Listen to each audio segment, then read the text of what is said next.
In learning about proteins and their roles in the cell, we have discovered that many cellular functions are carried out by proteins that contact one another. One experimental method to find genes which encode proteins that interact with a known protein is the yeast 2 hybrid system developed by Stanley Fields and his colleagues. The yeast 2 hybrid system is based on knowledge of the transcription of the galactose metabolizing gene. The GAL4 gene is a regulator of galactose metabolism in yeast. GAL4 protein contains 2 regions or domains. One domain, the binding domain, binds to a regulatory sequence in the DNA upstream of the genes it regulates. The other domain, the activation domain, activates RNA polymerase for transcribing those genes. Both domains are part of the same gene and can be separated by recombinant DNA manipulation, yet retain their individual activities. GAL4 protein regulates the GAL1 and GAL10 genes. Between these 2 genes is a promoter element called the upstream activator sequence G. GAL4 protein forms a dimer and the binding domain of the protein binds to UASG. Then the activation domain binds RNA polymerase and transcription of the 2 genes commences in opposite directions. The transcription of one gene is shown here. In the 2 hybrid system, 2 types of yeast expression plasmids are constructed. One type contains the sequence for the GAL4 binding domain fused to the coding sequence for the known protein X. This protein is known as the bait. To make this plasmid, the binding domain sequence of the GAL4 gene is cut out and inserted into a plasmid next to a promoter.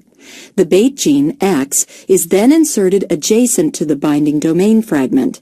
This plasmid also contains a selectable marker for yeast, such as URA3. The second type of plasmid contains the sequence for the GAL4 activation domain, inserted into a plasmid next to a promoter in the same way as for the first plasmid.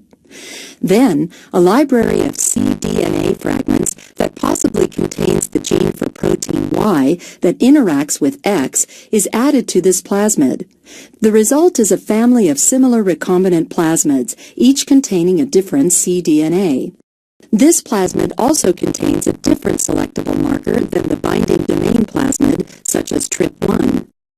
The BD plasmid and the AD plasmid library are transformed into a yeast strain that has mutant URA3 and TRP1 genes, and that has been genetically engineered to carry a reporter gene. The reporter is the LAC-Z gene for beta-galactosidase from E. coli, whose promoter has been replaced by the yeast UASG promoter. The transformed cells are plated on a medium that lacks uracil and tryptophan and contains the chemical XGAL. Transformants that grow up into colonies on this medium each contain the BD plasmid and one of the AD plasmids from the library. Colonies that can produce beta-galactosidase will turn blue in the presence of XGAL. Colonies that cannot are white. How is a blue colony produced? The plasmid with the GAL4-BD plus the bait gene X produces a fusion protein that binds to the UASG promoter of the LAC-Z reporter gene. If the plasmid with the GAL4-AD also carries a cDNA fragment for a protein, Y, that interacts with the X protein, the 2 BD and AD fusion proteins will bind together by the XY interaction. This hybrid protein contains both a functional BD and a functional AD, so the LAC-Z gene is transcribed. The beta-galactosidase produced converts the XGAL to a blue color, and the colony turns blue. In the white colonies, the Y cDNA fragment on the AD plasmid does not code for any protein that interacts with the bait protein X. Therefore, although the BD can attach to UASG, the AD cannot bind because the Y protein does not interact with X, so the AD and BD are not brought near each other by the pairing of the 2 fusion proteins. No beta-galactosidase is produced, so the colonies do not turn blue. The yeast 2 hybrid system has been useful for defining protein-protein interactions for proteins from a wide variety of organisms.